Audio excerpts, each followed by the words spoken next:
अब तक हम लोग क्या देखते आ रहे थे? अब तक हम लोगों ने मुगल को देखा। अब यहाँ पे हम लोग किसको देखेंगे? अंग्रेज को देखेंगे। किसानों की आत्महत्या का सबसे बड़ा वजह है सरकार की नीतियां। सरकार जो नीति निर्माता होते हैं उसी की नीतियों की वजह से किसान आत्महत्या करते थे, और उस समय जो किसानों की मृत्यु होती थी, किसान आत्महत्या करते थे, उसका सबसे बड़ा वजह अंग्रेजों की नीतियां थी। साहूकार क्या करते थे?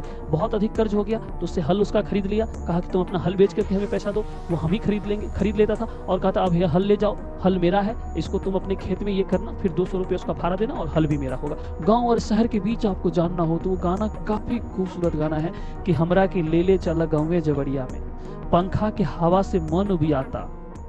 नमस्कार प्यारे बच्चों, कैसे आप सब? बढ़िया। जैसा कि आप जानते हैं मेरा नाम है राजू राज और आप सभी प्यारे बच्चों का आज की क्लास में बहुत बहुत बहुत स्वागत है। पिछली कक्षा में हम लोगों ने कहाँ तक कर लिया था? चैप्टर नंबर 9 के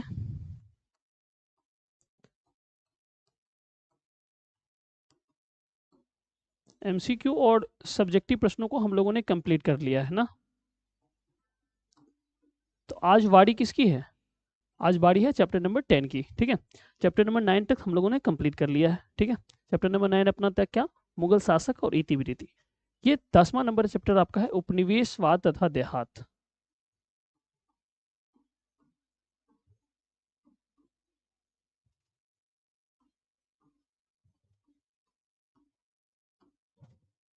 देखिए बाबू, मैं यहाँ पे जो लिख देता हूँ ना चीजें, यहाँ पे जो चीजें लिखता हूँ उसको ज्यादा फोकस कीजिएगा। बाकी तो आपको पीपीटी दे ही देता हूँ, पीपीटी में अब क्या ऐसे ऐसे करके पढ़ाना ठीक नहीं लगता है। मैं चाहता हूँ कि जितने इंपॉर्टेंट चीज है मैं यहाँ पे लिख ही दूँ। ठीक है, लिख ही दूँ। पीपीटी में जो है सो है, पीपीटी में जो है वो किताब में भी है। ठीक है, पीपीटी में जो है वो किताब में भी है। उपनिवेशवाद तथा देहात। ठीक है, उपनिवेशवाद का क्या मतलब है? ये उपनिवेशवाद का क्या मतलब है? उपनिवेशवाद का सीधा मतलब अगर समझे तो इसका मतलब होता है गुलाम। इसका मतलब क्या होता है? गुलाम। यानी कि हम जो थे, यानी कि हम भारतीय जो थे वो किसके गुलाम थे? अंग्रेजों के गुलाम थे। किसके गुलाम थे? अंग्रेजों के गुलाम थे।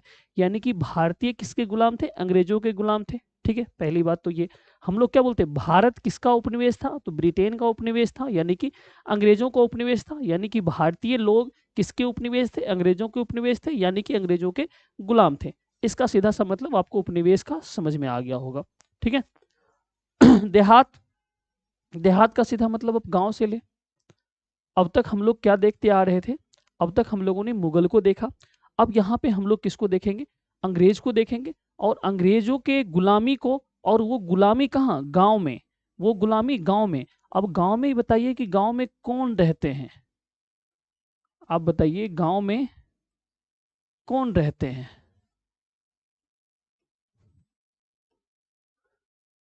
तो आप जाहिर सी बात है, आप कहेंगे कि भारत कृषि प्रधान देश है और इस देश में गांव में वही व्यक्ति रहते हैं जो किसान होते हैं। गांव में कौन होते हैं? किसान रहते हैं, मजदूर रहते हैं।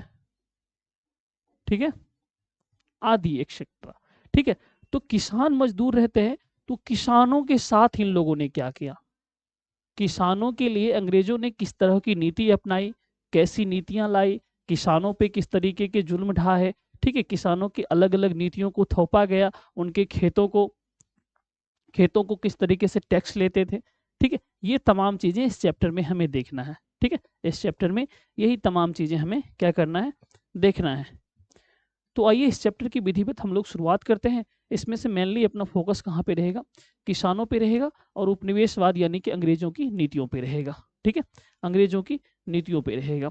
सबसे पहले आप देखिए कि भारत में अंग्रेजों ने समय समय पे अलग अलग कानून लाए। ठीक है, भारत में अंग्रेजों ने समय समय पे क्या किए? अलग अलग कानून लाए।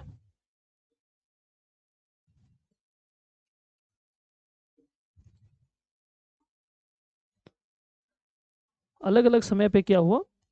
अलग अलग कानून इसके द्वारा लाया गया। किसके द्वारा? अंग्रेजों के द्वारा। ठीक है, अब देखिए अंग्रेजों ने समय समय पे अलग अलग कानून लाए। तो आप बताइए, आप कहेंगे ना कि सर बताइए ना, जल्दी से बताइए ना कि कौन कौन कानून लाए थे। हम बोलेंगे एक मिनट रुकिए बाबू, हम आपको बताते हैं। अपना प्यारा भारत सबसे पहले तो बना लीजिए। मैप पे जितनी चीज़ों को समझेंगे उतना आसान होगा चीज़ें समझना। ठीक है,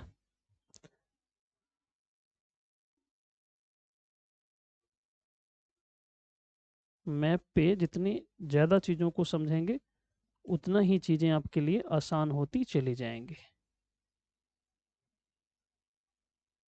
ये आपका असम, ये अरुणाचल वाला क्षेत्र, नागालैंड, मणिपुर, मिजोरम, ये आपका त्रिपुरा, और यहाँ पे ऐसे कट करके मेघालय, और ये आपका पश्चिम बंगाल उड़ीसा होते हुए यहाँ पे ये, ठीक है।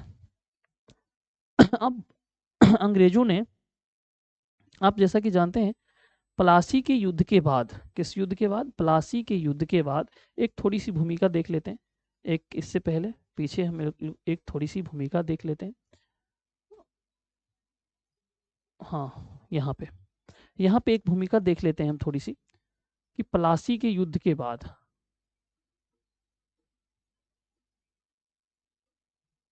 प्लासी का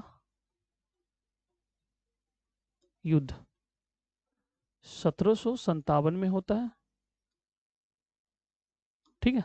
प्लासी का युद्ध किसके किसके बीच होता है? सिराज उज दौला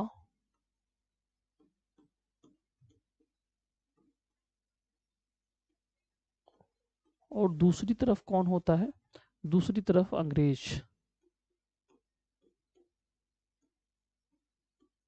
ठीक है।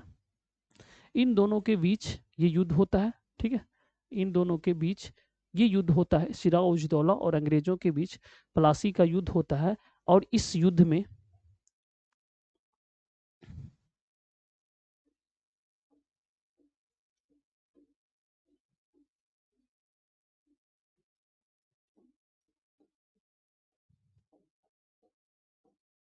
बिना लड़े अंग्रेज जीत जाते हैं।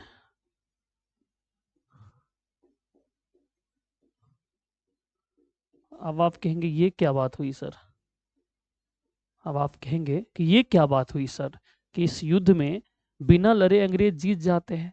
तो क्या होता है, गद्दार जो होते हैं ना, जिनके खून में गद्दारी होती है ना, वो आप कितना भी शक्तिशाली हैं, आपके घर में अगर कोई गद्दार पैदा हो गया ना, तो वो आपको कभी भी कमजोर कर सकता है, कभी भी आपके पांव के नीचे से जमीन को खींच सकता है।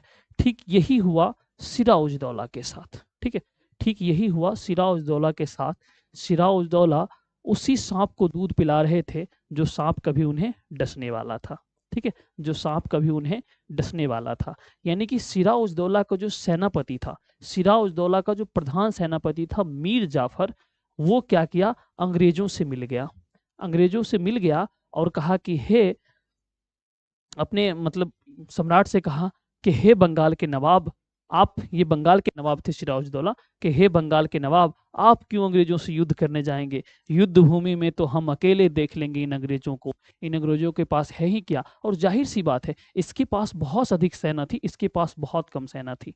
और ये यहाँ से निकलते हैं और यहाँ से आकर के प्लासी के युद्ध, प्लासी का जो मैदान है, ठीक है, पश्चिम बंगाल में प्लासी का जो मैदान है, उस मैदान में जाकर के ये बिना लड़े ही इसके पक्ष में आकर के खड़ा हो जाता है और तमाम सेना को आत्मसमर्पण करना पाता है। इसे ही प्लासी का युद्ध कहा गया था और बिना लड़े इसको अंग्रेजों ने जीत लिया। अब जीत लिया तो बंगाल पे एक तरीके का अधिकार करना चाहता था अंग्रेज। तो सिराज उज दौला इस युद्ध को जीतने के बाद, इस युद्ध को जीतने के बाद अंग्रेज ने मीर जाफर को, ठीक है, ये लोभ दिया कि तुम्हें हम बंगाल का नवाब बनाएंगे। और इस युद्ध के बाद वही होता है, मीर जाफर को, मीर जाफर को बंगाल का नवाब बना देता है।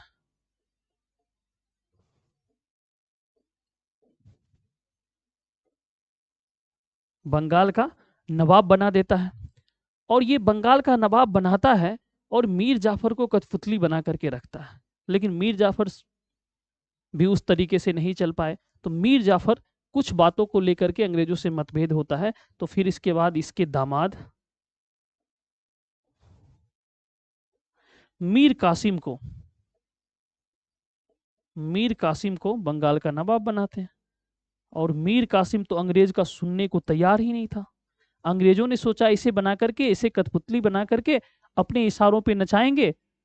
ये मीर कासिम क्या करता है, अपनी राजधानी मुर्शिदाबाद, बंगाल की राजधानी उस समय मुर्शिदाबाद होती थी, मुर्शिदाबाद से अपनी राजधानी बदल करके मुंगेर ले आता है अंग्रेजों के हस्तक्षेप की वजह से।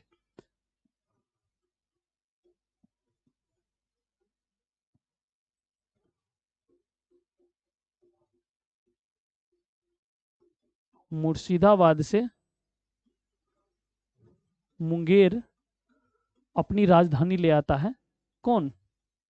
मीर कासिम। ठीक है,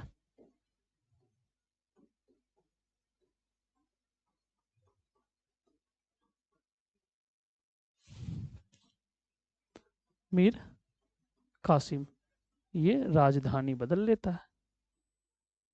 ठीक है, अब मुंगेर ले आता है, अंग्रेजों को आ जाता है गुस्सा, और ये मुंगेर आकर के, मुंगेर अपने बिहार वाला क्षेत्र में, मुंगेर आकर के ये क्या करते हैं, अवध के नवाब और उस समय जो मुगल सम्राट होते हैं शाह आलम द्वितीय, ठीक है, उससे अपनी सहायता मांगते हैं। और 1764 में, 1764 में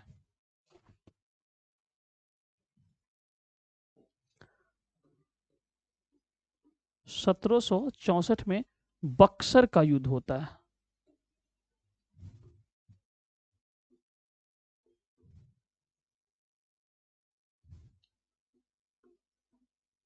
बक्सर का युद्ध होता है, और ये युद्ध किसके किसके बीच होता है? तो एक तरफ तो अंग्रेज होते हैं,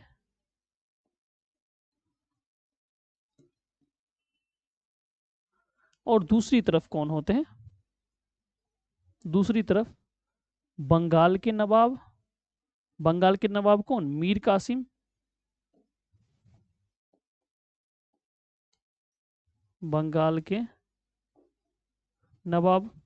दूसरा कहेंगे, दूसरा सर कौन होते हैं? तो अवध के नवाब। और तीसरे कौन थे? मुगल सम्राट, ये शाह आलम द्वितीय। ठीक है, मीर कासिम और अवध के नवाब, ये इनके बीच क्या होती है? इनके बीच युद्ध होता है। इधर से कौन होता है? Hector Munro. हेक्टर मुनरो ये सेनापति होता है अंग्रेजों का, और ये क्या होता है? युद्ध जीत जाता है, अंग्रेजों की जीत होती है।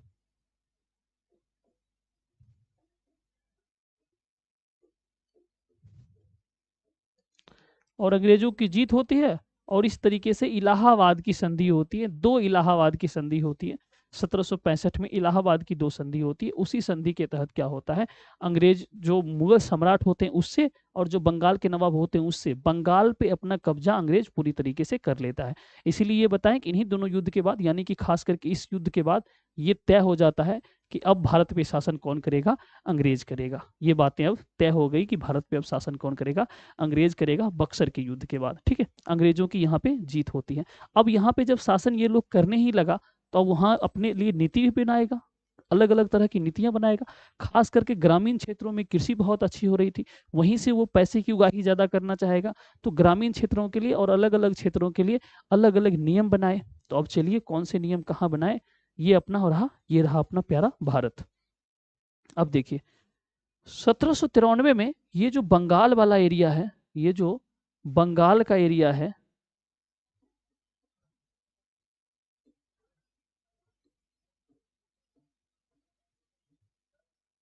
1793 में, ठीक है, 1793 में बंगाल के क्षेत्रों में जमींदारी व्यवस्था,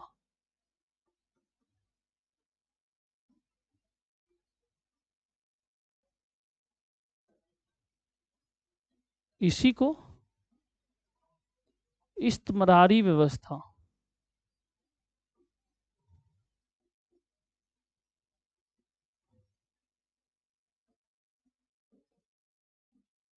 या इसी को अस्थाई बंदोबस्त भी कहा जाता है। देखिए कितने सारे नाम से, अलग अलग नाम से जाने, अस्थाई बंदोबस्त, इसी को कहा जाता है। और ये कब? 1793 में लाया जाता है। अब कहेंगे सर ये नियम, ये जमींदारी व्यवस्था है क्या? इस्तेमारी व्यवस्था क्या है क्या? ये अस्थाई बंदोबस्त क्या है सर, बताइए ना।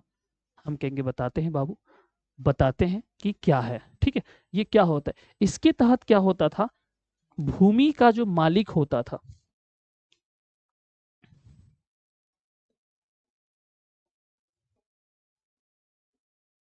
जमीन का जो मालिक होता था, जमीन का जो मालिक होता था वो जमींदार होता था। अब आप कहिएगा कि सर ये हमको समझ में नहीं आया, तो इसके लिए एक छोटा सा हम ग्राफ बनाएंगे। कहेंगे ये ढक्कन काहे बना दिए सर? आइए ना काहे बनाए। अब देखिए, ये अंग्रेज, अंग्रेज के जो अधिकारी होंगे, ठीक है, दूसरा व्यक्ति होगा जमींदार इस व्यवस्था में, और तीसरा व्यक्ति होगा जो खेती करेगा, किसान। यही बातें हैं, यही बातें हैं, यही बातें हैं। तो अब आप कहेंगे हाँ सर यही बातें हैं, ठीक है, यही बातें हैं। तो अंग्रेज जमीन किसको देते थे? जमींदार को। ये क्या करते थे? जमीन देते थे। जमींदार अपना जमीन किसको देते थे? किसान को। क्या देते थे? जमीन देते थे। और इस पे जो उपज होती थी उसके बदले टैक्स किसान किसको देते थे? जमींदारी, जमींदार को कर देते थे। और ये जमींदार कर किसको देते थे? अंग्रेजों को ये कर देते थे। अब तो ये व्यवस्था आपको समझ में आ गई होगी कि अंग्रेज ने जमींदार को जमीन दिया, जमींदार ने किसानों को जमीन दिया, और किसानों ने उस पर फसल उगाया, और उस फसल से जो आमदनी हुई उसका कुछ हिस्सा उन्होंने किसको दिया? जमींदारों को टैक्स के रूप में दिया, यानी कि कर के रूप में दिया। जमींदार ने अपना कुछ रख करके अंग्रेजों को टैक्स के रूप में पहुंचा दिया। ये व्यवस्था लागू किया। अब इस व्यवस्था में कुछ खामियां आई, कुछ खामियां आई कि क्या करते थे जमींदार, कभी कभी क्या करते थे कि पैसे अंग्रेजों तक सही समय पे नहीं पहुंचाते थे। कभी कभी किसान भी जमींदार को पैसा कम देते थे। तो इस व्यवस्था से क्या हुआ? चिढ़ गया अंग्रेज। अंग्रेजों को इस व्यवस्था से चिढ़न आने लगी, और जमींदारों की जो जमीन थी उसकी नीलामी होने लगी। नीलामी करके कहता था जो पैसा देगा सही समय पे उसी को जमीन देंगे। तो जमींदारों ने बहुत पैसा अंग्रेजों को रख चुका था। तो जमींदार जब अंग्रेज बोली लगवाते थे, जमीनों की नीलामी करवाते थे, तो यही जमींदार क्या करते थे? अपने चमचे बेलचे को, अपने ही आदमी को भेज करके फिर से वो जमीन की जमींदारी ले लेते थे। ठीक है, जमींदारी क्या होता है? जैसे कि मान लीजिए स्टेशन है, स्टेशन पे जितने गाड़ी आएंगे, ठीक है, उसका पैसा कौन वसूलेगा? जो ठेकेदार होता है। ठीक उसी तरीके से इसको ठेकेदार समझिए। भारत की सारी, बंगाल की सारी जमीन किसकी हो चुकी थी? अंग्रेजों की हो चुकी थी। वहां का जो राजा होगा, जैसे बिहार की सारी जमीन कौन है? बिहार सरकार की जमीन है, आपकी जमीन थोड़ी ना है। आप जिस जमीन पे रह रहे वो जमीन आपकी नहीं है, आप भाड़े की जमीन पे रह रहे। कहिएगा सर भाड़े की जमीन पे, मेरे पापा को तो 5 बीघा जमीन है, हम भाड़े की जमीन पर रह रहे। सर झूठ बोल रहे। नहीं, पापा से पूछेगा ना कि पापा 5 बीघा है? हाँ 5 बीघा है। गांव के बड़े जमींदार हैं। तो कहिएगा रसीद कितना का कटवाते हैं साल में, बताइए तो। रसीद कटवाते हैं? हाँ रसीद कटवाते हैं। पिछले साल तो 5,000 का रसीद कटवाए थे। तो कहिएगा तो रसीद कटवाए हैं ना, तो सरकार को आप भाड़ा दिए हैं जमीन का, जमीन सरकार का है, उस पे आप जो रह रहे हैं उसके बदले में आप टैक्स देते हैं। और रसीद जो कटवाते हैं वो रसीद के रूप में, दाखिल खारिज जो करवाते हैं उसके रूप में। आपके पप्पा कहेंगे वाह बेटा तो लगता है पढ़ लिया है अच्छे से। वही बातें आज भी वही बातें होती है, ठीक है। लेकिन आज तो हमारा देश संविधान से चल रहा है, कानून से चल रहा है, सबके लिए समान कानून है, संविधान हमें बहुत सारे अधिकार देते हैं। तो अभी तो ऐसे कर नहीं सकते, उस समय ये होता था। अब जमींदार क्या करता था? जमीनों की गलत तरीके से खरीद लेता था, यानी कि ये व्यवस्था फेल साबित हुई। ठीक है, लेकिन ये व्यवस्था बंगाल के क्षेत्रों में लागू रही, और किसके समय? कॉर्नवालिस के समय। ठीक है,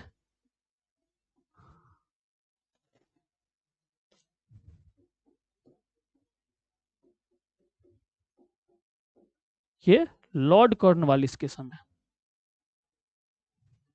ठीक है, लॉर्ड कॉर्नवालिस के समय ये 1793 में आया था, और कॉर्नवालिस कॉर्ड भी इसी समय आया था। तो ये चीजें, इतनी बातें यहाँ से क्लियर होनी चाहिए। ठीक है, इतनी बातें यहाँ से क्लियर होनी चाहिए कि ये जो क्षेत्र है, ये जो क्षेत्र था, ये जो क्षेत्र है बंगाल वाला क्षेत्र, ठीक है, इसमें कौन सी व्यवस्था थी? जमींदारी या इस्तेमारी या अस्थाई बंदोबस्त की व्यवस्था थी। अगली व्यवस्था देखिए, रैयतवाड़ी व्यवस्था, ये वाला क्षेत्र। ठीक है, ये पूरा यहां से ले लीजिए इतना।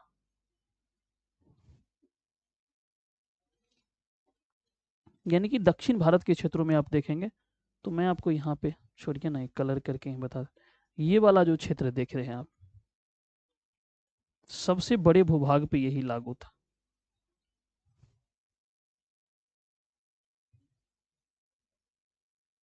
गुजरात गुजरात के पास भी, ठीक है, यहाँ पे एक व्यवस्था लागू थी।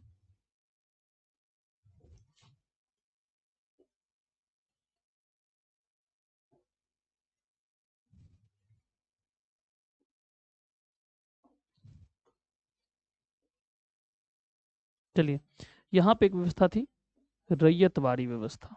अरे भाई ये क्या हो रहा, हाँ चलिए, ये रैयतवाड़ी, रैयतवाड़ी व्यवस्था। अब आप कहेंगे सर ये व्यवस्था क्या थी, ये व्यवस्था क्या थी, रैयतवाड़ी व्यवस्था क्या थी, ये बताइए ना। तो ये बंगाल के क्षेत्रों में था, और ये आपका जो है ये दक्कन के क्षेत्रों में था, ठीक है, यानी कि साउथ में, दक्कन के क्षेत्रों में, आप कह देंगे कि मद्रास के क्षेत्रों में, मद्रास जो उस समय था, बॉम्बे जो था, उसके आसपास के क्षेत्रों में ये व्यवस्था लागू हुई थी, और ये बड़े भूमि पे लागू हुई थी। तो इस व्यवस्था में, इस व्यवस्था को आप देखेंगे रैयतवाड़ी व्यवस्था, तो इसको मुनरो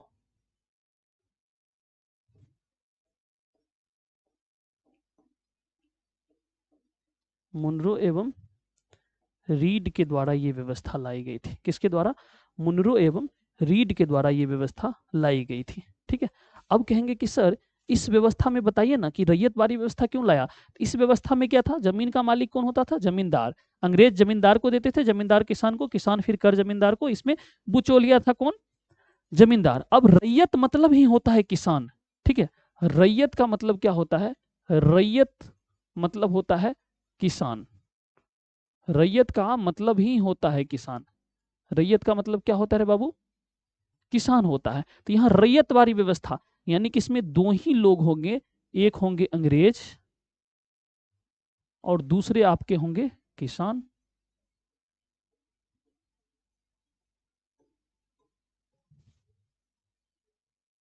और ये सबसे बड़े भूभाग पे, देखिए इतना क्षेत्र पे लागू था, ये इतना जगह पे ही लागू था।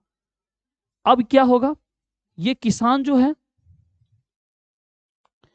ये किसान जो है, किसान इसको, अंग्रेज इसको जमीन देगा, बदले में किसान क्या करेंगे, अंग्रेजों को कर देंगे। अब देखिए इसमें क्या हुआ, इसमें देखिए भूमि का मालिक, यहां पे देखिए भूमि का मालिक, यहां पे मैं व्हाइट पेन से लिख देता हूं, इसमें क्या हुआ, भूमि का मालिक, भूमि का मालिक कौन, जमींदार। यानी कि अंग्रेज इसको दिया है, तो ये अपनी मालिकाना हक दिखाता है टैक्स देने के लिए। अब यहां पे कौन हो जाएगा, यहां भूमि सीधे किसके पास, भूमि का मालिक, इसमें सीधा कौन हो जाएगा, किसान।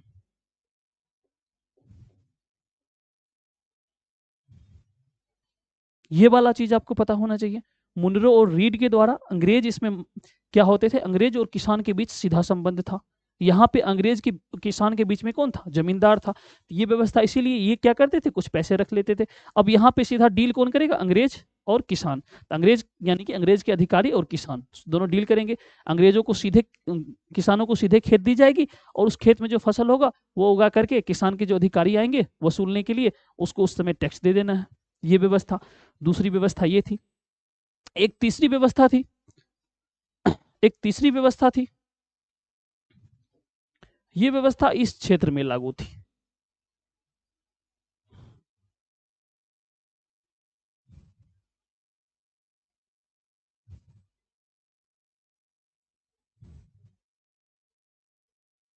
ये इस क्षेत्र में लागू थी, ठीक है, ये इस क्षेत्र में लागू था, और इस व्यवस्था को कहा जाता था महालवाड़ी,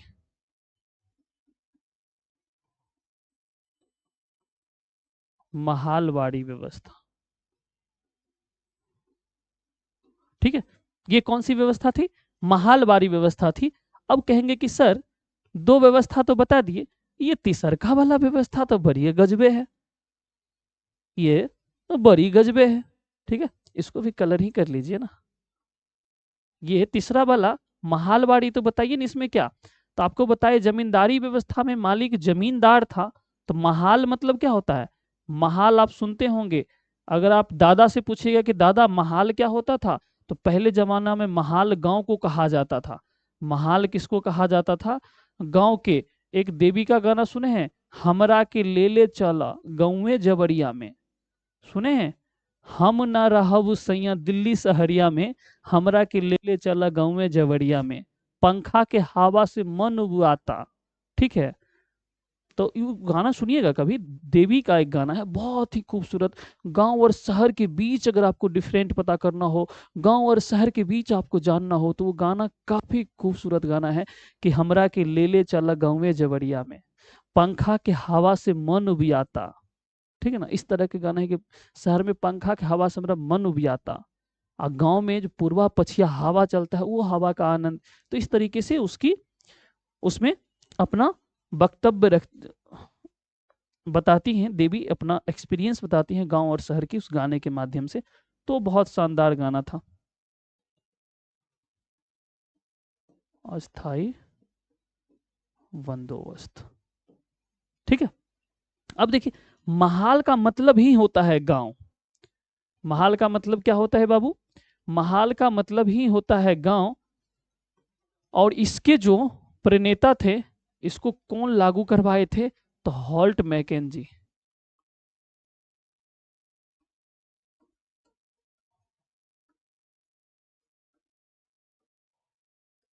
हॉल्ट मैकेंजी के द्वारा।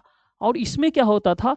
इसमें किसान इसमें किसान और अंग्रेजों के बीच, सॉरी, इसमें अंग्रेज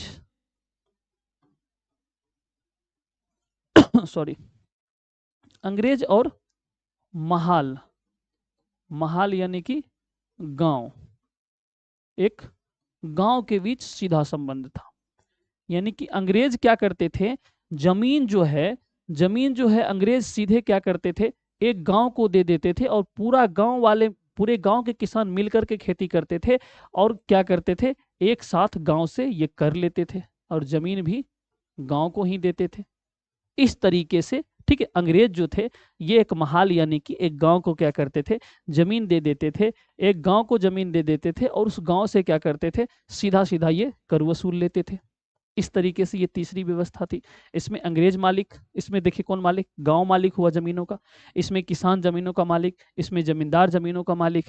ठीक है, और कैसे, इधर से ये जमीन लेंगे, ये देंगे, ये यहाँ से इसको कर देंगे, ये यहाँ से, यहाँ भूमि का मालिक कौन, जमींदार, यहाँ भूमि का मालिक कौन, किसान, और यहाँ भूमि का मालिक कौन होगा, यहाँ भूमि का मालिक गांव होगा, या महाल। महाल मतलब ही होता है गांव। ठीक है बाबू, ये बातें ध्यान रखिएगा। ठीक है, तो ये 3 व्यवस्था आपको पता चल गया। ये 3 व्यवस्था, बहुत कहानी नहीं बता सकते बाबू, बहुत सारी चीज़ों को एक दूसरे से, मेरा तो मन करता है कि बहुत सारी चीज़ों को जोड़ूं, लेकिन आपको मेन मेन पॉइंट बताते हैं जहां से सीधे सीधे प्रश्न बनेंगे।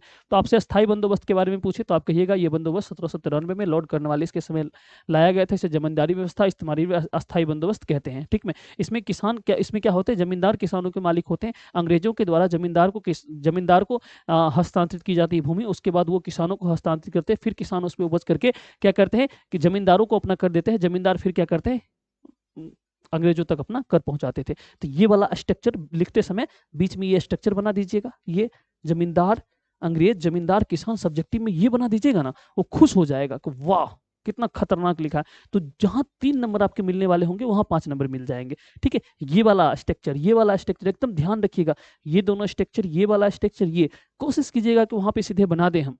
ठीक है, सब्जेक्टिव में पूरा लिखना है, आपको व्याख्या देना है कि ये सिर्फ ऐसे करके नहीं, इसके करके उसके नीचे लिखना है कि अंग्रेज अंग्रेज जमींदार को देते थे जमीन, उसके बाद जमींदार किसान को देते थे, किसान इसको देते थे। इसको व्याख्या भी करना है, व्याख्या करने के साथ ये जो लगा देंगे ना शॉर्ट में। अब मान लीजिए आपको कुछ याद नहीं इसके बारे में, अगर ये वाला लाइन याद है ना, तो आप पूरे के पूरे स्थायी बंदोबस्त के बारे में अच्छे से लिख ले जाएंगे और बहुत अच्छे मार्क्स आपको मिलेंगे। इसी तरीके से रैयतवाड़ी के बारे में कुछ नहीं पता, इतना पता है तो आप अच्छे से लिख ले जाएंगे। महलवारी के बारे में नहीं पता इतना, ये सिर्फ बंगाल तक सीमित था और ये बड़े क्षेत्र पर, उससे कम क्षेत्रफल पर ये, यानी कि सबसे अधिक क्षेत्रफल पर कौन था, रैयतवाड़ी था। अस्थाई बंदोबस्त उससे, ये महलवारी उससे कम था और सबसे कम कौन था, अस्थाई बंदोबस्त। इस तरीके से ये तीनों बंदोबस्त को आप क्या करेंगे, ध्यान रखेंगे, अच्छे से याद रखेंगे। ठीक है, याद रखेंगे ना।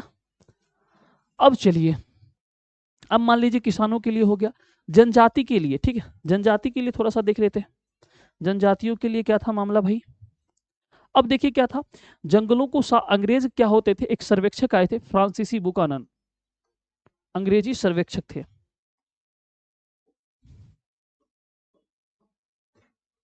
सर्वेक्षक, ये अंग्रेजी सर्वेक्षक थे, ठीक है। सर्वेक्षक, ये अंग्रेज सर्वेक्षक थे फ्रांसीसी बुकानन। फ्रांसीसी बुकानन कौन थे, अंग्रेज सर्वेक्षक थे, फ्रांसीसी बुकानन, ठीक है। फ्रांसीसी बुकानन क्या थे, अंग्रेज सर्वेक्षक थे, ठीक है। इन्होंने सर्वेक्षण किया और पता चला कि संथाल जो क्षेत्र है, संथाल परगना जो क्षेत्र है, उस क्षेत्र में बहुत अधिक जंगल है और उस जंगल को अगर साफ कर दिया जाए तो कृषि के लिए बहुत अच्छी भूमि हो जाएगी। और पहाड़ों पे रहने वाले वहां पे जनजाति थी, पहाड़िया जनजाति, उससे अंग्रेजों ने कई बार कोशिश किया जमीनों को साफ करने का, लेकिन क्या हुआ, तेज धनुष से उन लोगों ने अंग्रेजों को परास्त कर देते थे। फिर ये फ्रांसीसी बुकानन क्या हुआ, घूमते घूमते एक क्षेत्र में गया और वहां देखा कि बहुत ही सुंदर तरीके से जंगलों को साफ करके कोई खेती कर रहा है, और वो संथाल जनजाति के लोग थे। और उनसे कहा गया कि इतनी अच्छी खेती आप कैसे कर लेते हैं, पता चला कि ये भी आदिवासी है। और उनसे कहा गया कि आप चलिए, मैं आपको छोटा नागपुर पहाड़ी क्षेत्र में ले चलता हूँ, वहाँ पे बड़ी भूभाग है, इतने छोटे जमीन में आप क्यों खेती करते हैं, चलिए वहाँ पर जा करके आप उसको साफ करिए, साफ करके वहाँ पे आप खेती कीजिए, वो जमीन पे हम लोग हस्तक्षेप नहीं करेंगे। और क्या होता है, लोहा लोहा को काटता है। अब देखिए, पारंपरिक तरीके से क्या करते थे, अंग्रेजों को हरा देते थे जो आदिवासी, जो थे पहाड़िया आदिवासी। अब क्या हुआ, अंग्रेजों के पास एक जनजाति आ गया, जनजाति के तौर पे संथाल, और ये आए और इससे लड़ करके बहुत बड़े भूभाग को साफ करते हैं, साफ करके वहाँ खेती करते हैं। लेकिन बीच बीच में देखते हैं कि वहाँ पे जमींदारों का, अंग्रेजों का हस्तक्षेप बढ़ता जाता है, और इसी हस्तक्षेप के कारण संथालों ने से एक विद्रोह कर देता है, जिसे संथाल विद्रोह कहा जाता है। संथाल विद्रोह के परिणाम स्वरूप एक संथाल परगना का निर्माण होता है, जो छोटा नागपुर पठार क्षेत्र में राजमहल पहाड़ी, भागलपुर और राजमहल पहाड़ियों के बीच का क्षेत्र था, उसे संथाल परगना कहा गया। ठीक है, तो यहाँ पे आपसे कभी कभी पूछेगा, सिद्धू और कान्हू के नेतृत्व में संथाल विद्रोह 1855-56 में। तो 1800, इतनी कहानी आपको पता चल गया, 1855-56 में संथाल विद्रोह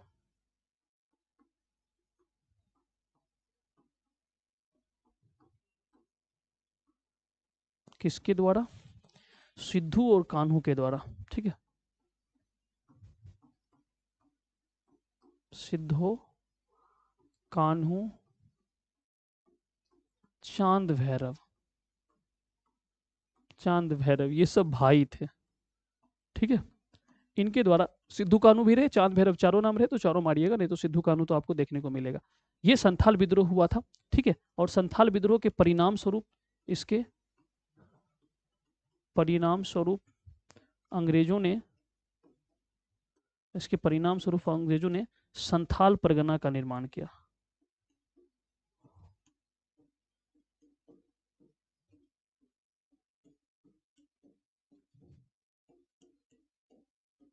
भागलपुर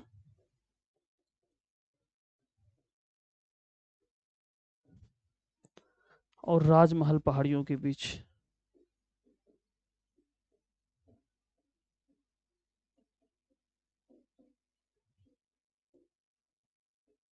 ठीक है, इसी इसी क्षेत्र को, इसी क्षेत्र को, इसी क्षेत्र को, इसी क्षेत्र को क्या कहा गया, संथाल परगना, ठीक है, राजमहल पहाड़ी क्षेत्र कह सकते हैं, संथाल परगना कह सकते हैं, यही वाला क्षेत्र था। ये भागलपुर से शुरू होता है और यहाँ तक है, ठीक है, यहाँ तक है इस क्षेत्र को, ठीक है।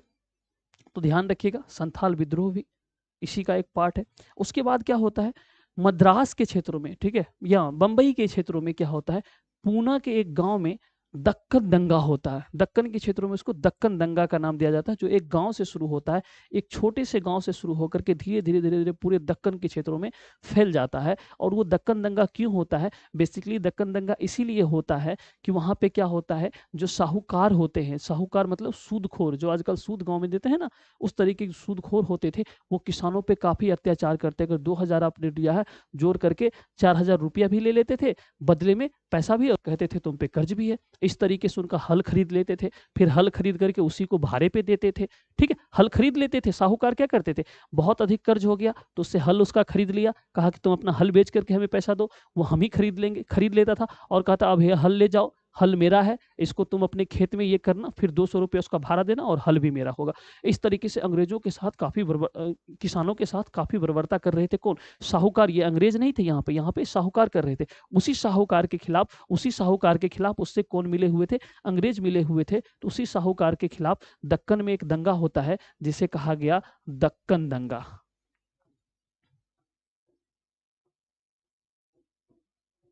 दक्कन दंगा, ये दक्कन दंगा कब होता है, ये 1875 में दक्कन दंगा होता है, ठीक है, ये 1875 में दक्कन दंगा होता है। पुणे के गांव से शुरू होता है, पुणे के एक गांव से, आप लोगों ने पढ़ा है तो गांव का नाम बताइएगा, ठीक है, एक गांव से शुरू होता है और ये पूरे दक्कन में फैल जाता है। फिर इसी दक्कन दंगा की जांच के लिए दक्कन दंगा आयोग बनता है। दक्कन दंगा आयोग बनता है और ये आयोग जो है अपनी रिपोर्ट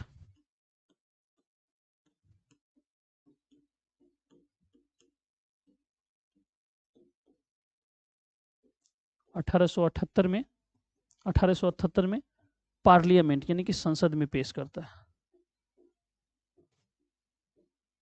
कहाँ के संसद में, ब्रिटेन के संसद में।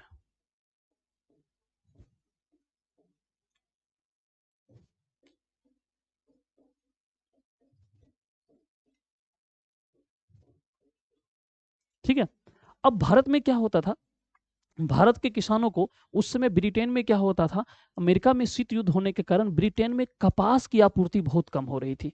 किसकी आपूर्ति बहुत कम हो रही थी, कपास की आपूर्ति बहुत कम हो रही थी। तो ब्रिटेन में क्या हुआ, अंग्रेजों ने कपास आपूर्ति संघ की स्थापना की, ठीक है, ब्रिटेन में है। और ब्रिटेन में क्या होता है, ब्रिटेन में कपास की आपूर्ति बहुत कम हो रही थी। वहां अमेरिका में क्या हो रहा था, अमेरिका में शीत युद्ध चल रहा था, उसी शीत युद्ध को लेकर के वो अमेरिका से काफी कपास लाते थे। आप जानते हैं औद्योगिकीकरण का दौर शुरू हो गया था यूरोप में, और वहां पे कपास के बहुत अच्छे अच्छे कपड़े बनते थे। वो सोचा कि अब कपास अगर अमेरिका हमें नहीं बेचेगा तो कपास कहाँ से आएगा। तो उन्होंने क्या किया, अंग्रेजों ने क्या किया, 1857 में कपास आपूर्ति संघ की स्थापना की।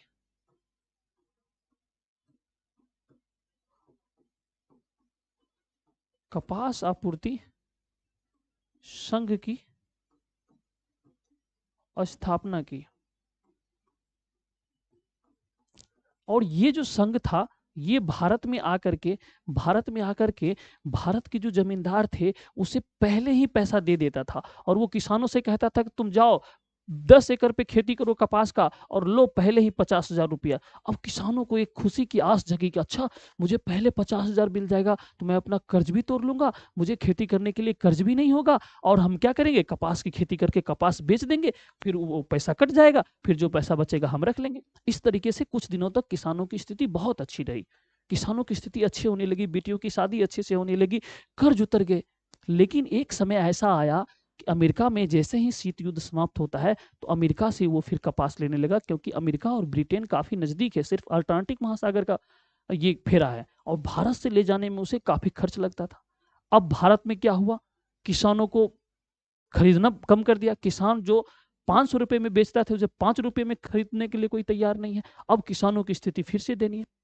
अब किसान अगर कपास उपज कर ले 2-4 साल तक जो बेचा है, तो उसे तो आदत लगी है पैसे कमाने की। अब अचानक से बहुत सारे उपज ले लिए, अब कोई खरीदने वाला नहीं है, तो किसानों की स्थिति देखते हैं। किसानों की कहते हैं ना, किसान आत्महत्या कर लेता है, इसी तरीके से आत्महत्या होता है किसानों को। अचानक से क्या होता है, फसल का रेट कम हो जाता है, और जितना उसमें फसल में हमने 50,000 रुपये खर्च किए खेत में, और वहां से 10,000 रुपये आ रहे हैं, तो 40,000 तो कर्ज हुआ ना। किसानों की आत्महत्या का सबसे बड़ा वजह है सरकार की नीतियां। सरकार जो नीति निर्माता होते हैं, उसी की नीतियों की वजह से किसान आत्महत्या करते थे, और उस समय जो किसानों की मृत्यु होती थी, किसान आत्महत्या करते थे, उसका सबसे बड़ा वजह अंग्रेजों की नीतियां थी। अंग्रेजों की अलग अलग नीतियां थी। ये कपास आपूर्ति संघ भारत आकर के भारत आता है, और भारत में लोगों को पहले बहुत पैसा, पहले एडवांस में पैसा देकर के खेती करवाता है। अब बाद में क्या होता है, 4-5 सालों तक खरीदता है, जैसे ही उसे अमेरिका से कपास मिलने लगता है, भारत से कपास लेना बंद कर देता है। अब किसानों की स्थिति फिर से दयनीय हो जाती है, किसान फिर से घुटनों के बल आ जाते हैं, किसानों की स्थिति चरमरा जाती है, फिर से उस पर सूदखोरों का शोषण शुरू हो जाता है, दक्कन जैसे दंगा होने लगते हैं। ठीक है, ये तमाम चीजें अंग्रेजों के द्वारा किसानों के साथ की जा रही थी। अब देखिए, एक चीज और आपको ध्यान रखना है, इसमें आपको एक 5वीं रिपोर्ट पढ़नी है।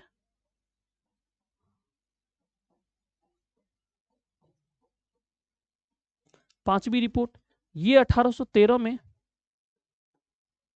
ब्रिटेन के संसद में पेश किया जाता था, पेश किया गया। अब कहेंगे सर ये 5वीं रिपोर्ट क्या है, ये 5वीं रिपोर्ट क्या है, तो बेसिकली इसमें क्या था, अलग अलग हर 1-2 साल पे अलग अलग रिपोर्ट आते थे। पहली रिपोर्ट, दूसरी रिपोर्ट, तीसरी रिपोर्ट, चौथी रिपोर्ट, 5वीं रिपोर्ट, और उसमें बताया जाता था कि क्या क्या हो रहा है भारत में, कैसे शासन चल रहा है। लेकिन इस रिपोर्ट में जो बताया गया, इस रिपोर्ट में किसानों की हालात दयनीय बताई गई। किसानों पे हुए अत्याचार की चर्चा थी।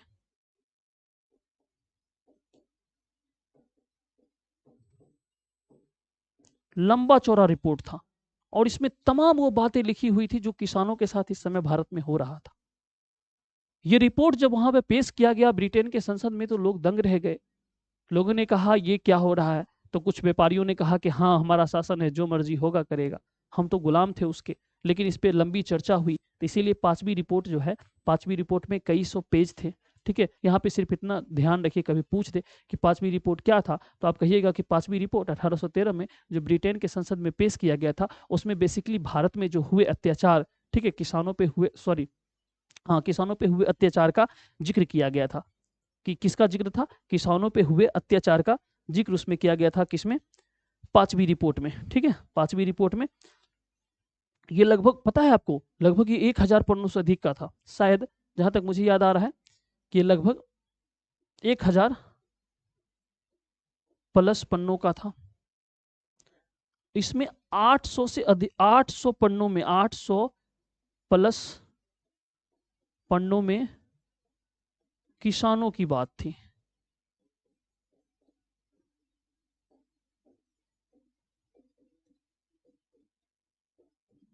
ठीक है, किसानों की बात थी। उसके बाद भी कई सारे अत्याचार होते रहे, इन सब से थोड़ी ना रुकने वाला था। ठीक है, ये तो कहने के लिए ये सब रिपोर्ट थी, ये सब बातें दिखावटी थी। ठीक है, तो इस तरीके से आपको इस चैप्टर में इतनी सारी चीजें तो आपको पता होनी चाहिए। ठीक है, क्या पता होने चाहिए, ये 2 युद्ध पता होने चाहिए। उसके बाद आपको महलवारी, अस्थाई बंदोबस्त और रैयतवारी, ये 3 व्यवस्थाएं पता होनी चाहिए। चौथी बात आपको क्या पता होनी चाहिए, फ्रांसीसी बुकानन के बारे में, जिन्होंने संथाल विद्रोह की बातें, संथाल जो विद्रोह हुआ था, क्यों हुआ था, मैंने आपको बताया कि वही जमीन को लेकर के हुआ था। उस पर क्या होता था, जमींदार और अंग्रेज कब्जा करना चाहते थे, जिसको लेकर के पहले ही कमिटमेंट हो चुका था कि इस पर किसी का कब्जा नहीं होगा। बाद में जाकर के संथाल परगना क्षेत्र का निर्माण हुआ। आज भी संथाल परगना में अंग्रेजों का कानून ही लागू है। आज भी यहाँ देखेंगे झारखंड में आदिवासी लोग, वहां पे जाकर के आप जमीन नहीं खरीद सकते। संथाल परगना क्षेत्र का जो जमीन होगा वो आप नहीं खरीद सकते। छोटा नागपुर पठार क्षेत्र का जो होगा वो आप नहीं खरीद सकते। उसके बाद दक्कन दंगा आयोग, ठीक है, 1875 में पुणे के एक गांव से जो दंगा शुरू होता है, ये बेसिकली साहूकारों के खिलाफ दंगा था। ठीक है, बेसिकली किसके खिलाफ था, साहूकारों के खिलाफ। इसका रिपोर्ट 3 साल बाद पेश किया जाता है, कहाँ के संसद में, तो ब्रिटेन के संसद में। फिर आप देखिए कपास आपूर्ति संघ की स्थापना 1857 में होती है। फिर 5वीं रिपोर्ट की बातें हम लोग कर लेते हैं, थोड़ा सा 5वीं रिपोर्ट की चर्चा भी उसमें की गई है। चलिए, पीपीटी, ये रहा पीपीटी, इसको आप लोग पढ़ लीजिएगा, इसमें सब बातें वही है। ठीक है, वर्धमान के किसानों की चर्चा है, ये सारी बातें वही है इसमें, इसमें कुछ अलग नहीं है। जोतदार, ठीक है, जोतदार क्या होता है, जो किसान अपनी खेती करते हैं। राजमहल पहाड़ी क्षेत्र, वही राजमहल पहाड़ी क्षेत्र जो आपको बताए हम आप। सामाजिक जीवन कैसा था, पहाड़ी लोग पर नियंत्रण कैसे हुआ, अंग्रेज नियंत्रण नहीं कर पाए तो संथालों को ला करके उस पर नियंत्रण किए। अगुआ वासिंदे यानी कि वही संथाल की बातें कर रहा है, यानी कि कौन, सिद्धू कानू चांद भैरव की बातें हैं। पहाड़ियों तक संथालों का दामीन एक कोह, इस क्षेत्र को क्या कहा जाता है, इस क्षेत्र को आप लिख लीजिए, इस क्षेत्र को दामीन एक कोह कहा गया। ये वाला जो आपका क्षेत्र था, इस क्षेत्र को दामीन एक कोह, इस क्षेत्र को क्या नाम से जाना गया, दामीन एक कोह।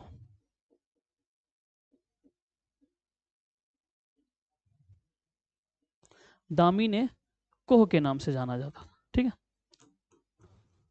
संथाल की समस्या, चलिए अब हम लोग क्वेश्चन आंसर को देखते हैं, ठीक है। चलिए, ब्रिटेन में कपास आपूर्ति संघ की स्थापना कब हुई, ये मैंने अभी आपको बताया 1857 में ब्रिटेन में कपास आपूर्ति संघ की स्थापना कब हुई, तो 1857 में। नेक्स्ट क्वेश्चन देखिए, संथाल विद्रोह के परिणाम स्वरूप किस परगने का निर्माण हुआ, तो आपको मैंने बताया कि संथाल परगने का निर्माण हुआ, जिसे दामीन ए कोह के नाम से जाना जाता है, दामीन ए कोह के नाम से जाना जाता है, ठीक है।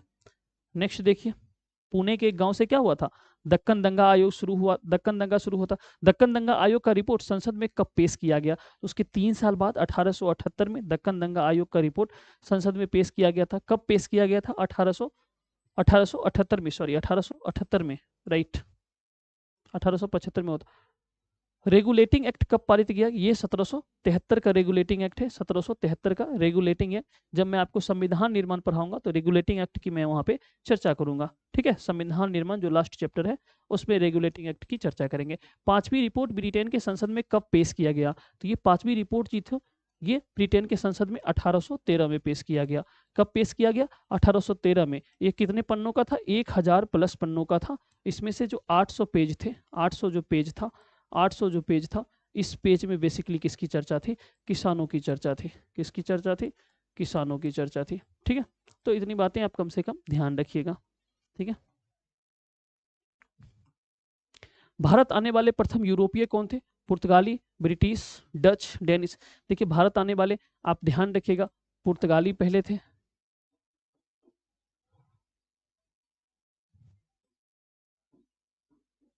पहले पुर्तगाल, इसके बाद डच, उसके बाद अंग्रेज, उसके बाद फ्रांस, ठीक है। कम से कम इतना आप ध्यान रखिएगा। देखिए पी डी एफ, आप बोलते हैं ना पीडीएफ, बीच में ई डाल दीजिए, फ्रांस, डच, इंग्लिश, फ्रेंच, ठीक है। इस तरीके से आप याद रखिएगा, यूरोपियों का आगमन, ये क्या है, यूरोपियों के आगमन का क्रम है, यूरोपियन के आगमन के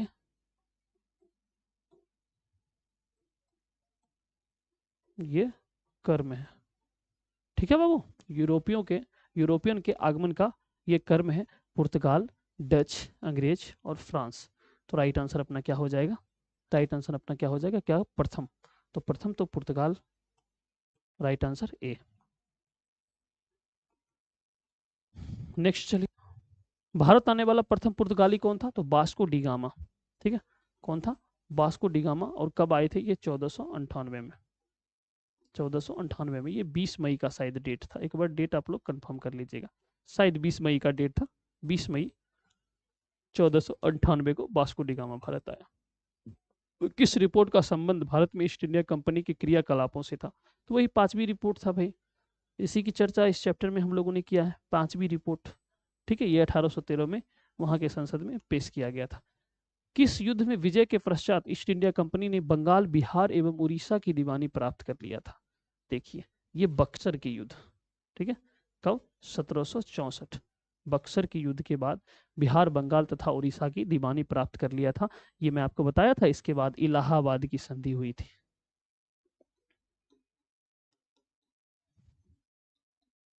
इलाहाबाद की संधि ये 1765 में हुई थी, और इसी संधि के तहत ये अधिकार इसे प्राप्त हो गया था। तो राइट आंसर बी। भारत में अस्थायी रूप से 10 वर्षीय जनगणना का आरंभ 1881 में किस गवर्नर जनरल के काल में हुई? तो ये रिपन के काल में हुई। और जनगणना की शुरुआत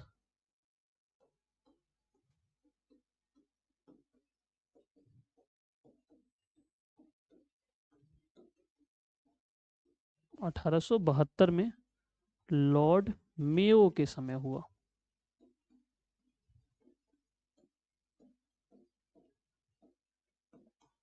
लॉर्ड मेयो के समय। और प्रति 10 वर्ष पे, ठीक है, प्रति 10 वर्ष पे शुरुआत किसके समय? 1881 में रिपन के समय, ठीक है, रिपन के समय। ये दोनों नाम आप याद रखिएगा, रिपन और लॉर्ड मेयो, ठीक है, लॉर्ड मेयो। राइट आंसर अपना सी।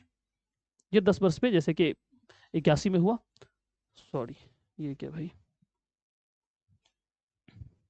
1881 में हुआ, तो फिर 1891 में होगा, फिर 1900 में, 1901 में होगा, फिर 1911 में होगा, ठीक है, फिर 1921 में होगा, फिर इसी तरीके से 1931 में होगा, और इसी तरीके से 2011 में आखिरी जनगणना हुई थी।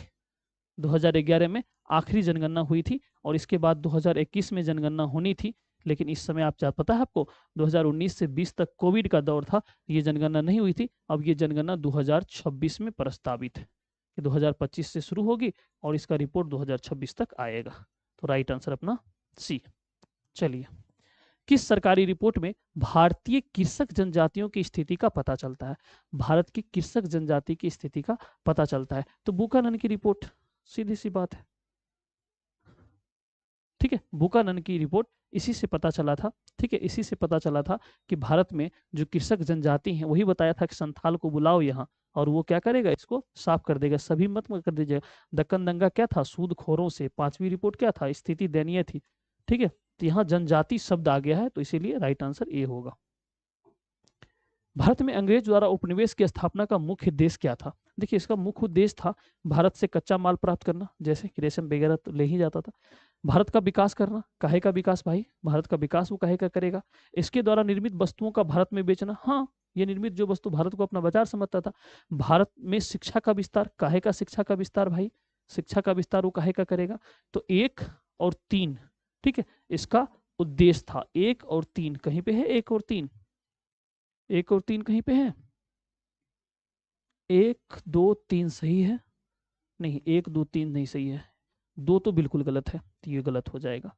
1 और 3 सही है, 1 और 3 सही है, हाँ 1 और 3 सही है, ठीक है, 1 और 3 सही है, 2 और 4 गलत है, ठीक है, 1 और 3 सही है। तो राइट आंसर अपना क्या हो जाएगा? सी हो जाएगा। ध्यान रखिएगा, ऐसे प्रश्न को बनाते समय थोड़ा सा कॉन्सेप्ट आपके पास होना चाहिए। इंग्लिश ईस्ट इंडिया कंपनी की स्थापना कब हुई? तो ये 1600 में हुई थी, उस समय भारत का शासक अकबर था, ठीक है, 1600 में हुई थी।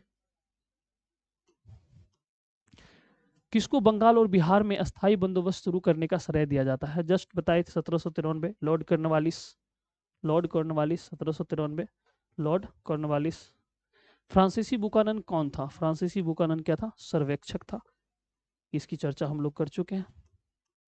रैयतवाड़ी बंदोबस्त के जनक कौन थे? मुनरो और रीड, मुनरो और रीड, ठीक है, मुनरो और रीड रैयतवाड़ी के जनक थे, ठीक है।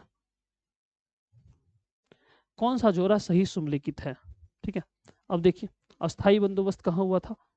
बिहार, बंगाल और उड़ीसा, सब मिला करके उस समय क्या था? बंगाल, तो बंगाल में हुआ था, तो ये बातें सही है। महालवारी बंदोबस्त उत्तर प्रदेश, मध्य प्रांत और पंजाब, बिल्कुल बिल्कुल हुआ था, ठीक है। अब कहेंगे कि सर उत्तर प्रदेश तो नहीं दिख रहा है, यहाँ देखिए, एक मिनट,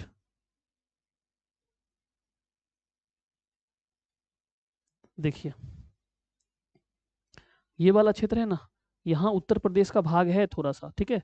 यहाँ पे देखेंगे तो उत्तर प्रदेश का, यूपी, ठीक है, राजस्थान, ये पंजाब, ये देख रहे हैं, यहाँ अपना बिहार, ये उड़ीसा, ये बंगाल, तो उस समय तीनों एक था, ठीक है। तो ये ध्यान रखिएगा, उस समय के संदर्भ में ये बातें होती हैं, ठीक है। तो ये भी सही है भाई, ये भी सही है भाई। और ये तो आप पता है दक्कन के क्षेत्रों में, यानी कि बंबई और मद्रास प्रांतों में, तो तीनों की तीनों सही है, तीनों के तीनों क्या है, सही है। मैप भी देखेंगे तो आपको समझ में आएगा। महलवारी व्यवस्था किसके द्वारा लागू किया गया था? महलवारी हम आपको बताए थे Lord William Bentinck, sorry sorry sorry sorry, Mahalwari व्यवस्था हॉल्ट मैकेंजी, हॉल्ट मैकेंजी। क्या ऑप्शन में है? डलहौजी नहीं, वेलेजली नहीं, बेंटिंग नहीं, ऑकलैंड नहीं, यानी कि ये क्वेश्चन में ऑप्शन ही नहीं है, ये राइट आंसर होगा हॉल्ट मैकेंजी। महलवारी व्यवस्था किसके द्वारा लागू किया गया था? हॉल्ट मैकेंजी के द्वारा। किसके द्वारा? हॉल्ट मैकेंजी के द्वारा। चलिए नेक्स्ट, दामीन एक कोह क्या था? ये जमीन का भूभाग था, ये जो क्षेत्र था दामीन एक कोह, जिसमें संथाल लोग रहा करते थे, भूभाग था जमीन का। दक्कन दंगा आयोग कब गठित हुआ? जाहिर सी बात है, जब दंगा होगा तभी तो गठित होगा, 1875 में, और 3 साल बाद अपनी रिपोर्ट भी दे देता। अस्थाई बंदोबस्त संबंधित था, अस्थाई बंदोबस्त संबंधित था किससे? वारेन हेस्टिंग से, बेलेजली से, कॉर्नवालिस से, या रिपन से? अस्थाई बंदोबस्त किससे था? तो आपको पता है कॉर्नवालिस से।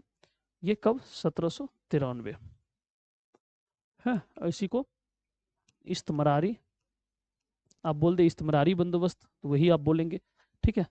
इसी को जमींदारी व्यवस्था कह दे तो भी वही होगा, ठीक है। तो ध्यान रखिएगा। कॉर्नवालिस। ईस्ट इंडिया कंपनी को बंगाल की दीवानी किसने प्रदान की थी? सिराजुद्दौला, शुजाउद्दौला, शाह आलम द्वितीय, या मीर जाफर? तो ये कौन किया था? शाह आलम द्वितीय।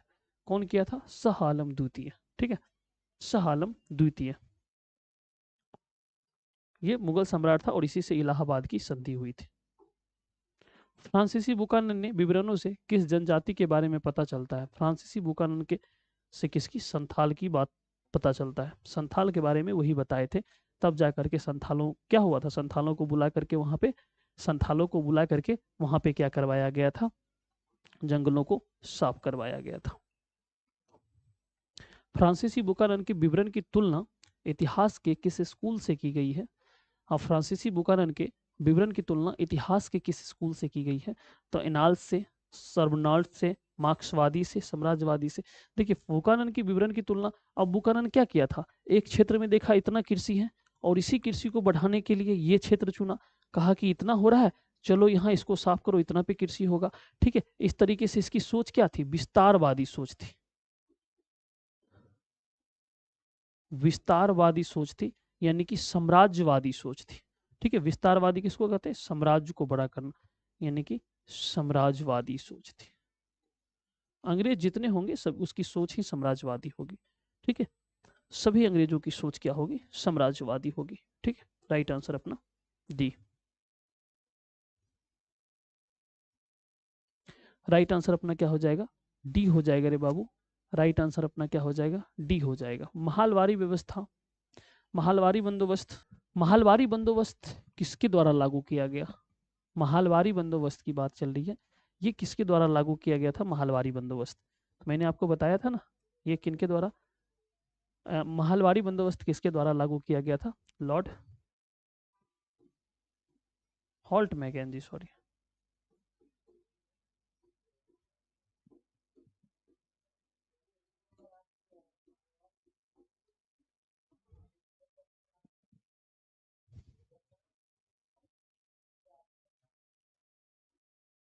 संथाल विद्रोह का नेता था सिद्धू कानू, सेवाराम, गोमधर कुंवर, चीतर सिंह। संथाल विद्रोह कब हुआ था? ये मैंने आपको बताया 1855-56 में, 1855-56 में ये विद्रोह हुआ था, ठीक है। कब हुआ था विद्रोह? संथाल विद्रोह का 1855-56 में हुआ था, ठीक है। इसके नेता सिद्धू कानू, चांद भैरव, ठीक है। सिद्धू कानू, चांद भैरव, तो यहाँ सिद्धू कानू दिया हुआ है, राइट आंसर अपना ए हो जाएगा। कॉर्नवालिस कोड बना था, ठीक है। कॉर्नवालिस कोड कब बना था? ये 1775 में, 1793 में, 1797 में, या 1805 में? कॉर्नवालिस कोड आपको पता है 1793 में, ठीक है। इसी समय अस्थाई बंदोबस्त आया था। उलगुलान विद्रोह का नेता कौन था? उलगुलान विद्रोह यानी कि मुंडा विद्रोह की बात कर रहा है। उलगुलान मतलब मुंडा विद्रोह, बिरसा मुंडा से ये संबंधित है,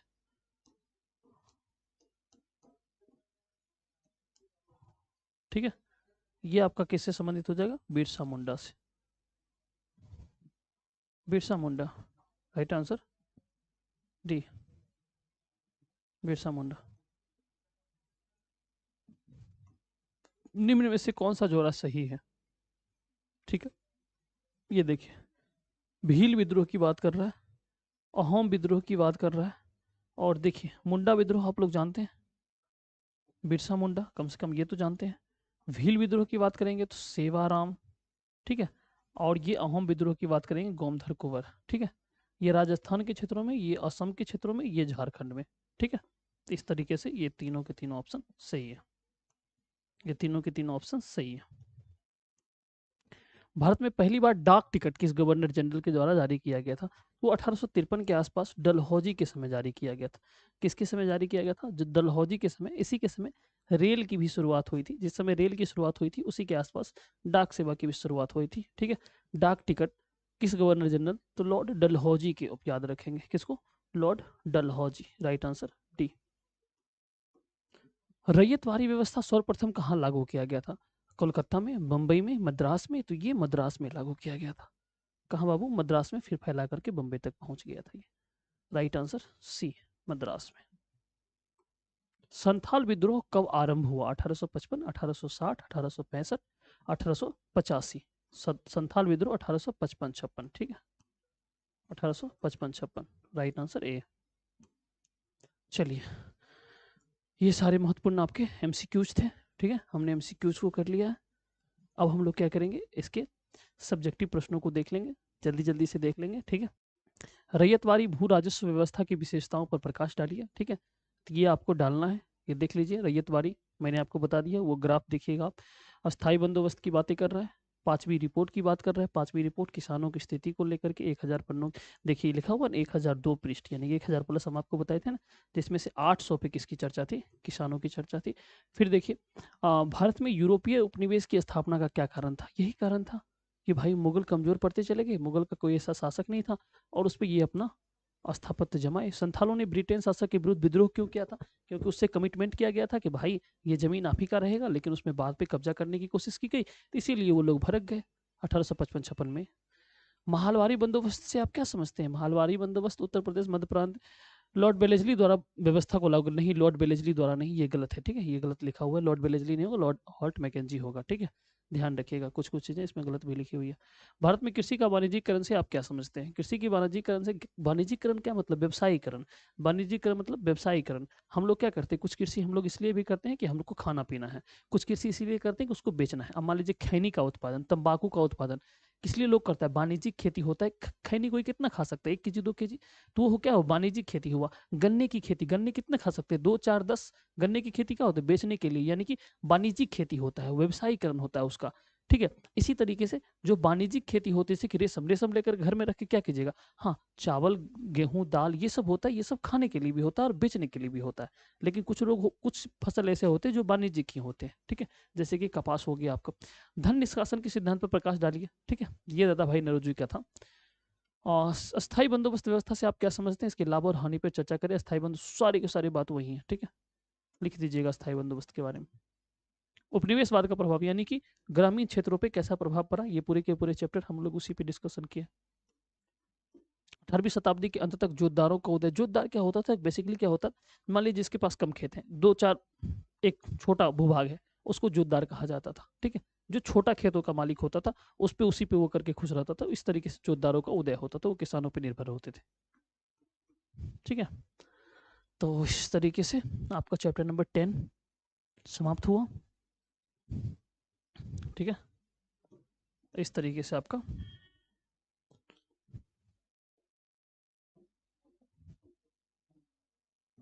चैप्टर नंबर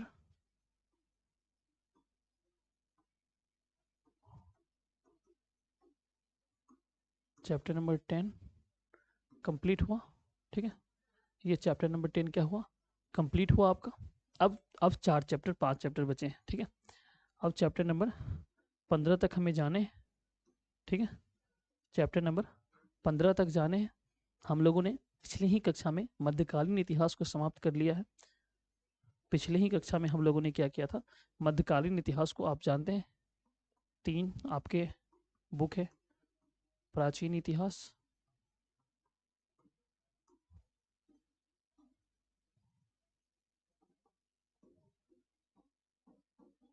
बुक 1 यानी कि भाग 1, 4 चैप्टर है।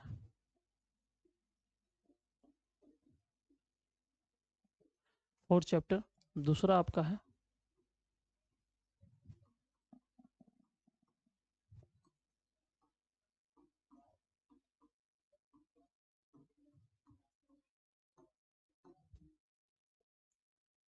ठीक है, ये आपका है बुक 2 यानी कि भाग 2। इसमें चैप्टर कितने हैं? इसमें आपके चैप्टर 5 हैं, यानी कि 5 चैप्टर इसमें है, 4 चैप्टर इसमें है। ये 4 चैप्टर, ये 5 चैप्टर, और लास्ट आपका है आधुनिक भारत का इतिहास, जहां से सबसे अधिक प्रश्न आने की संभावना होती है।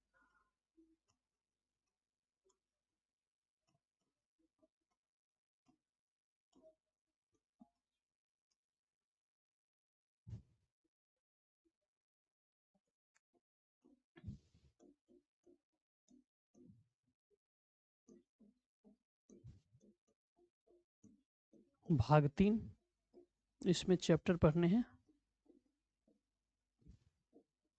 6। ठीक है, तो हम लोगों ने ये 4 चैप्टर कंप्लीट कर रखा है, ये 5 चैप्टर कंप्लीट कर रखा है। ठीक है, अब बचे हैं इसके, हम लोगों ने एक चैप्टर्स को कर लिया है, 1 चैप्टर कंप्लीट कर लिया है, चैप्टर नंबर 10 कंप्लीट कर लिया। अब इसके आपके बचे हुए 5 चैप्टर्स हैं। ठीक है, अब 5 चैप्टर्स हैं, बहुत ही आसान चैप्टर है, बहुत ही मजा आएगा आपको। इसमें सुभाष चंद्र बोस का नाम सुनेंगे, गांधी जी का नाम सुनेंगे, जवाहरलाल नेहरू जी का, राम मनोहर लोहिया जी का, जयप्रकाश नारायण जी का, बड़े स्वतंत्रता सेनानियों का नाम सुनेंगे जिनसे आप पहले से परिचित हैं। ठीक है, बिल्कुल परिचित होंगे, कुछ नहीं तो कम से कम 5वीं 6ठी क्लास में जो सुबह के 26 जनवरी और 15 अगस्त के सुबह में जो प्रभात फेरी निकलती थी गांव में, मुझे बहुत अच्छे से याद थी। मेरे स्कूल्स में तो नहीं निकलती थी, लेकिन जब मैं गांव में हुआ करता था कभी, तो गांव में देखते थे सुबह सुबह डंडा लेकर के उसमें झंडे लगा करके जो जोश होता था कि भारत माता की जय, भारत माता की जय, सुभाष चंद्र बोस अमर रहे, भगत सिंह अमर रहे, ये जो झंडे लेकर के सुबह सुबह निकलते थे, जिन जिन स्वतंत्रता सेनानियों का आप नाम लेते थे, जिन्हें कहते थे कि अमर रहे, इनकलाब जिंदाबाद, भारत माता की जय, ये तमाम जो नारे लगाते थे, उस नारे का सही मायनों में अर्थ क्या है, क्यों हम उन्हीं के नारे लगाते थे, क्यों नहीं कहते थे गांव का ढोलन बाबा जिंदाबाद, क्यों नहीं कहते थे गांव का फलनमा लेका जिंदाबाद, आखिर उन्हीं महान स्वतंत्रता सेनानियों का नाम लेकर के हम लोग नारे क्यों लगाते थे? उसके कई मायने हैं, कई उनके बलिदान की कहानियां हैं, उनके शहीदी की कहानियां हैं। इन तमाम चीज़ों को हम लोग इसी मॉडर्न हिस्ट्री में देखेंगे। ठीक है, इस बुक नंबर 3 में। ठीक है, तो 2 बुक आपकी समाप्त हो चुके हैं, 2 बुक आपके पूरी तरीके से कंप्लीट हो चुके हैं। हम लोग तीसरे बुक में हैं और इसको कंटिन्यू रखते हैं, बहुत जल्द समाप्त कर लेंगे। ठीक है, आज के लिए यहीं तक रहने देते हैं, तब तक के लिए आप लोग हंसते रहिए, मुस्कुराते रहिए, और प्लीज़ आप अपना बहुत ध्यान रखिए और बहुत जम के पढ़िए। एग्जाम का समय नज़दीक है, तबीयत तबीयत का ध्यान रखिए। बहुत बहुत धन्यवाद।